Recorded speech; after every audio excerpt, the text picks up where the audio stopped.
Hey guys, this is Mikro. I'm back with another video based off the poll I put out earlier. It seems like you guys want to see the power rankings the most, want the juice, want the drama. I'm sure I'm gonna receive a lot of hate in the comments for this, but we'll see. And then I'll probably get to the user submitted VOD review like early on tomorrow, and maybe do a video in the afternoon. But hopping into the power rankings, the thing to consider off of this is there are a lot of wars that I do not watch, and I am judging the power rankings off of if I think that you could beat Fed, you are probably in the power rankings. If I don't think you could beat Fed, I don't think you're in the power rankings. And a lot of these are relative to wars I've been in. I am only on 4 servers in NA, which I think is a lot, but that still means I'm missing a lot of these wars. The Marama companies, I'm missing wars from. The Valhalla companies, I'm missing wars from. So I'm only getting a judge of how good I think these people are off of VODs. The TLDR of NA is Castle Steel has the best of the best, but then has a very wide spectrum. Orofina is very balanced, which is why it is probably the most fun server in NA. But if the best companies were to go to Orofina, I don't think it would be a fun server. It's only fun because the best companies are not there and all the companies there are about equally skilled. Valhalla is very similar to Castle Steel, where it's dominated by a few top companies, but overall is like fairly balanced. Like I don't think I even included another two. I only included two Valhalla companies on here. This is literally because I don't know how good the other companies are. I just know that Heaters and Borp are able to hold 3 territories, which means that they have to be able to survive a double deck. Because there's a mechanism right now where you can offset the where when your wars actually are, so you can always hold 2 territories to the company of 50 or 40, I guess, if you mark 10, and everyone shows up all the time. But you're not actually able. If you have 3 territories, that means that you have to be able to hold a double deck, and that's just it's fairly common on West Coast, I'd say, to hold double decks because a lot of the West Coast wars, well, less in the since the merge, but a lot of the West Coast wars were companies that are kind of more PvE oriented and they just want gold, so they're doing double decks to get one free territory basically. So a lot of the West Coast squads are actually able to hold off double decks, but a lot of the East Coast squads don't have that number of players, but they have generally better quality of players than West Coast. That being said, I have everything in here. I'll talk through some of the top ones. When I start getting to context strict, max effort, bulks, outcasts, and I get down into this orange and red, I do not have a very strong opinion about these companies, but I have surface level opinions about them. The top end I have like pretty decent opinions about at this point. Dropouts and Supple I think are the two best companies in NA. I don't think there's a ton of debating with that. Uh, the reason why I put dropouts slightly higher than Supple, although I don't think the order is super significant in this list, is because dropouts had a chance to win on the last attack versus Supple's last attack versus dropouts. There was nowhere near a chance to win. Like the closest Supple got to beating dropouts is like 25%, and it was off of like a rush to B where they didn't grab any space, so they weren't actually able to hold the pressure that they had there. Versus dropouts got to 50% and had zone control, just gave up zone control all in pretty early. So I think dropouts had a better opportunity to win. The weird part about that server balance on Castle of Steel is Borpa's had either really good attacks versus dropouts or like abysmal attacks, and there's not much of an in between. And since the people have adapted to the overloading strategy that people are typically using in forts now, Borpa has gotten less effective, so they're like better with. I think Borpa is strategically, or sorry, not Borpa. Bugaflu is strategically better than dropouts, and maybe Supple in fort, but their defenses tend to be worse. That being said, there not have not been recent attacks from dropouts or Supple against Bugaflu, so that's kind of that balance. I have 4 or 5 of Heaters and Borpa. Both of these companies control three territories in Valhalla, and they're like the 3 best territories you could own based off their standpoint. Like I believe Heaters has. I put Heaters above just because they have Brimstone and either Everfall or Windsward. I forget which one, and like one other territory, and then Borpa has like a combination. Like they have a combination of Brimstone, Everfall, Windsward, Morningdale, and Eben. So they have like all the major territories and maybe one more that I'm missing there. So they're both clearly able to hold territories very well. I've seen some of their streams; they looked good. I would be excited to fight them if I got to fight them and would enjoy playing in those wars. But yeah, it's the only reason why they're there at that spot.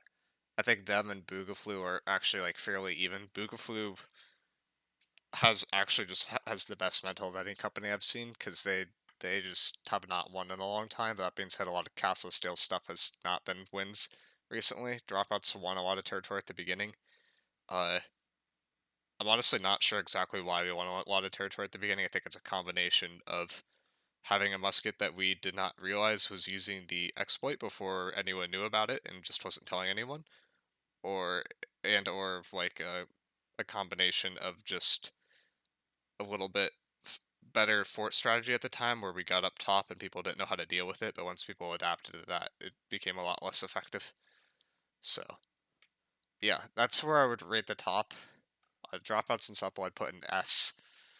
A tier I'd put Heaters, Borpun, Boogaloo, but honestly all these companies are very close.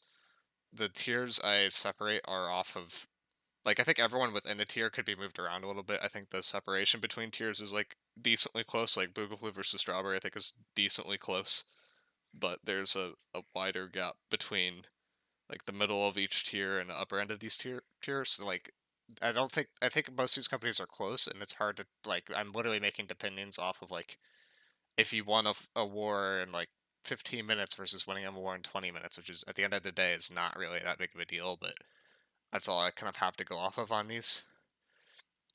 Uh, so I've covered these top five. Strawberry is an Eldorado company that has a lot of dropouts alts and has a decent amount of supple alts in it, which inherently just makes it very strong. Without those alts, I don't think Strawberry is nearly this high, but with those alts and the people that are left in Strawberry, which Strawberry is also known as Dropouts West, and Dropouts at the top is known as Dropouts East. Um, but they're just aliases. But and DG is also an alias for both of those because the original company was called Dawn Guard that became Dropouts, and for some reason it just always stuck around as DG as being the abbreviation, even though it should be DO. But anyways, very strong because of all the alts. They also have alts from Trap Chat that some alts from Trap Chat that play with them as well. So, and Trap Chat is DJ B's Kitchen. Uh, I don't know. Everyone changes names, so, but these are all like the same people. They're all pretty good, but they're not. I don't think they're as good as some of the East Coast players, but I think if those companies went to East Coast, they'd make a really big splash, kind of like how West Bench has made a really big splash on the East Coast, but originally was from West, but now plays on East. So Cosmic I have on 8th because they are able to hold 3 territories on Orofina, which is really strong. I've also heard that they are absolutely terrible, like not noteworthy at all at attacking, and that I've heard rumors that they have bought territories on other servers because they were so bad at attacking and have just been able to hold them because they're so good at defense. End of the day, they still have 3 territories, which is very difficult when you can get triple decked, and then you can't hold them all. Usually, you're able to stagger the timers, so you're able to only have to defend 2 at once. That being said, being able to hold 3 territories is a feat of itself, so they deserve to be on that list and that high, even with those rumors. And I have seen some of their wars, and their defenses in fort are very good. Their defenses out of fort are a lot less good, but their ball moves very well together, and they respond to pressure very well. West Bench is in a similar situation as Strawberry, where they're mostly stronger because they have a combination of dropouts and supple ults in them. But the foundation company in West Bench is strong. Like Strawberry, I'd say is a little bit stronger foundation because some of the DG West guys could definitely start in DG East, and there have been players at DG East have gotten from that company as of recent that just didn't want to play with the ping. It's just West Bench tends to have very strong decks, tends to have a little bit weaker IGVGs than most of the companies on that same level, and tends to have medium to pretty good like bruisers. The bruisers and West Bench from experience are typically calm a little bit better than other bruisers, but are a little bit less mechanically skilled as some of the top bruisers. But that's like a trendy thing in NA is people tend to be a little bit better mechanically and tend to calm a little bit less. Ego definitely could go up on this. They are have been gone for a long time. If this is old Egoed, they would probably be an S tier, maybe lower A tier, or like upper A tier. They would be like a on that kind of borderline, but because they have not played in a while and they've only won one war, I have them in B tier. And from people that I know that are in Ego, that seems like they're having a lot of problems that Strix seems to be struggling with as well on Orofina. That being said, they're still a very good company and would expect to get better in the future, but for now, I would say that they're a B tier company. JDB's Kitchen, also known as Trap Chat, I think they're about in the same spot as West Bench, where they're very strong. They have a decent amount of dropouts people in there. They have a decent amount of supple people in there. Supple and dropouts both like to recruit from a combination of West Bench and Trap Chat and use them for wars. They're very solid. It's just selective on like what roles are brought over from that company. Like they have a couple bruisers that are easily S tier, maybe like top 20 bruisers in NA. Like I'd say they have 2 to 3 of those, but it's not a ton of, well, maybe not 2 to 3. I'd say like they'd have like 1 to 2 of the top 20 bruisers in NA in that company, which is a lot. But they're not typically in the same company. And then they have a few Dex players that are easily the best. Like I think Chongle is the best musket in NA from most people's perspectives. There are musket players that will disagree with that, but then if you ask healers who they hate playing against the most, they'll all say Chongle. And at the end of the day, I think as a musket, if you're able to annoy healers, that's what you should be measured off of, not necessarily your dueling capabilities. Because at the end of the day, it's just who clicks a little bit better, but Chongle's easily able to drop like 50, 60 kills in every OPR. It doesn't really matter what account gets banned frequently because he's able to kill so many and easily carries that company to be higher than it normally would be, in my opinion. But they're still a very solid company. They have good elements. I just think that their support players in that company tend to be a little bit weaker. On 12, I got minus, or on 11th, I got minus 15k. They have a few territories on Marama. I wouldn't say that they're like insane, but from their wars, they look mechanically decent. They're able to get in the fort like fairly quickly. They're able to hold fort fairly well. Nothing looks super desperate. This is like one I'm not super confident in, but would say that they're generally pretty good on Marama. They have the combination of like Windsward and Brimstone at the moment, I believe. The rankings in here in Valhalla and Marama I'm a little bit less confident in, but I don't think they're as insane as some of the people on Orofina, but I think they're still very good. Context on Eldorado, that's a company that I play with right now. I think it's generally pretty good. It's lower on this list partially because people have been leaving with the merge, and then partially because I don't think some of the groups are as good because the meta that Context plays is not like the most recent meta. They play like the meta maybe from a month and a half ago on East, but they play it with a little bit better players than typical quality, so it ends up being a little bit better than normal for West Company. That being said, I don't think they're in the same tier as Strawberry or Trap Chat slash JDB's Kitchen or any of those Orofina companies. Mostly off of the ball of context being a little bit weaker than typical. I'd say the bruiser quality is a little bit less than average, but the top end players on context are all very good. It's just but at the end of the day, you're judged by the bottom 25 in your war roster, not the top 25. And that's the part where context doesn't like struggle, but their bottom 25 won't do a ton, but their top 25 will do a lot, and that's not a healthy balance typically for a company.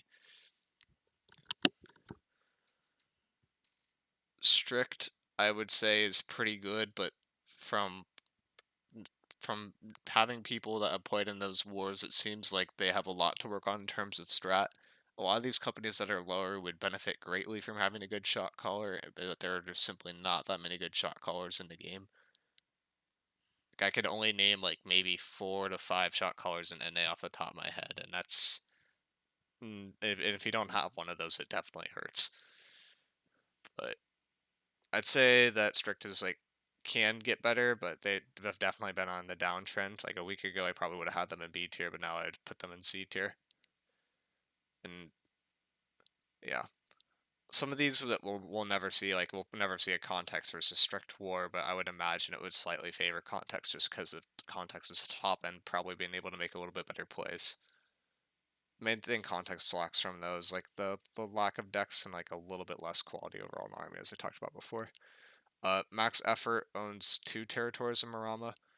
I would put them a little bit higher if I'd seen more of their wars. I'm just not super confident in this, but they hold like one major territory and like one side territory. So they're pretty good, and the major territory they have is either Everfire or Windsword. I just forget which. So they're solid, but I can't attest to Marama or Valhalla being super skillful other than Heaters and Borpa because I have watched those VODs a decent amount. But usually for these other companies in Marama, I typically don't watch their VODs. I would rather watch like a mid-tier EU company's VOD at that point. Like usually this like S to A tier is very competitive, and then a lot of the S to A tier companies kind of play on alts and the B tier companies, and then below that is kind of whatever goes. There were some other companies I could have put on this list, but I just have not seen their wars, and I also did not put people on this list that do not have a defensive territory and or do not have 2 defensive territories if I really don't know them. Like I believe like a few of these companies only have 1 territory, but I know they're good. Like Egode only has 1 territory, but they have like Windsword, so I know they're good. So there's stuff like that. Blokes used to be very, very good. I'd say they've fallen off a lot, especially with more companies on Orofina. And I think they mostly just suffer from a lack of a strong 50, but they have a really good 15 to 20 that's left. I don't think there's much more to say than that. Brooks is a really good ball, but it's like the more specialized pieces I think they lack in. Like if they had a better deck squad, they could easily be a lot better. Outcast is another West company that has a actually a like they're kind of in a weird situation. It's similar to Cosmic, where the army listens very very well, but the actual gameplay itself lacks a little bit. I'd say that Outcast is pretty good, and if then they're also really good. Like the leader in Outcast is really good at murking the right people that he needs to fill gaps in his army to make them a lot better. So that is a really good part about them, and I'd say they're just in C tier. They could be in D. These other companies on this list, Alternates, Just Trib, and Paw Patrol Flute Dodgers, these all have like 2 to 3 territories, but they're all side territories that most people don't really care about. Like Weaver's Fend, Restless Shore, Morningdale, some people care about. It's not that bad of a territory. Reekwater, First Light, Cutlass Keys. So they don't have like awful territories, but it's just they don't have enough for me to be confident or Brightwood. So yeah, I'd say all these companies are like on their way to being better, maybe, but it's just not anything to really write home about right now. And then this bottom end only has like 1 territory, and I've played against them in wars. And honestly, typically for these orange and red companies, if you're in an S, A, or even a B tier company, you could win a 30v50 if you're just if your 30 man's actually like pretty good. And there are some companies that will literally take like I think I listened to an interview where Cosmic said that they would literally used to take like 30v50s just to practice versus these worst companies to see how well they could do while being down numbers. And that's like a very real thing where I don't think these lesser companies could win a 30v50, which is kind of sad, but it takes time to get the coordination down and the mechanics down, and that's just how it is. And I'm sorry if you weren't on this list and you think you're better than Fed, but and it's nothing I like. No, I don't mean like by having Fed at the bottom that's like disrespectful. I think Fed like what Fed has done for the community in terms of bringing like a lot of people who have not played PvP before and then giving them a chance to play in an actual company is really cool. It's just they don't have the experience yet, so it's just a lack of that. Fed has been around for 2 to 3 months at this point. It's just still that experience gap is very noticeable, and every time you play against Fed, they still slot a lot of decks, they slot a lot of fire staff, it's a lot of like OPR-ish meta, which just does not work in wars because it just gets out healed. But maybe in the future, if Bruiser ever becomes non-meta, which has not been a thing in the history of this game, they could be a little bit better. But yeah, so that's where I would rate most of the companies in NA. I'm guessing people will think that some of these are outrageously wrong and leave things in the comments, but I tried the best off the information I have, and if you're in Valhalla or Marama, take it with a grain of salt because I don't play on those servers, but I play on every other server on this list. I also did not include Fresh Start on this list because since it contains mostly alts or really old companies, and every Fresh Start like server is unique to itself. There's no competition inherently by definition of like how the Fresh Start servers are made, so you can't really rank them side to side with some of these other servers. Like I could have an idea of how Strawberry will do on East, because I saw West Bench or Trap Chat go to East. And I think West Bench is a little bit better than typical Trap Chat because it slots some dropouts people in it, but I don't think it's that much better. So there's like stuff like that in here. And I tried to take that into consideration. And I can't formalize this a lot because there's a lot of different opinions, but I tried to talk about some of this, and this video is already 21 minutes long, so I'm probably just going to cut it off there. But let me know what you guys think, what other videos you're looking for, and if this kind of makes sense. But the biggest thing I would say in terms of like tier gap, so S tier companies like will beat A tier companies 90. Well, I mean like basically every time. There's not really an opportunity for an A tier company to beat an S tier company in most circumstances. Uh, Bugafu's actually been really close at beating dropouts in the past. Well, not really close. Has been like close-ish to beating dropouts in the past. Like gotten the points to like I don't know, like maybe 25% to 50%, but it's like a pretty common thing with dropouts for a B is like a little bit weaker, but then when people get through, then everyone just dies on point. If they try to force point early, and that's a really common thing versus subhull as well, where people will get tick and then they'll just lose. It's always about just sustaining the tick, which is why I put those two companies a little bit higher. But yeah, let me know what you guys think, and we'll see you guys in the next video.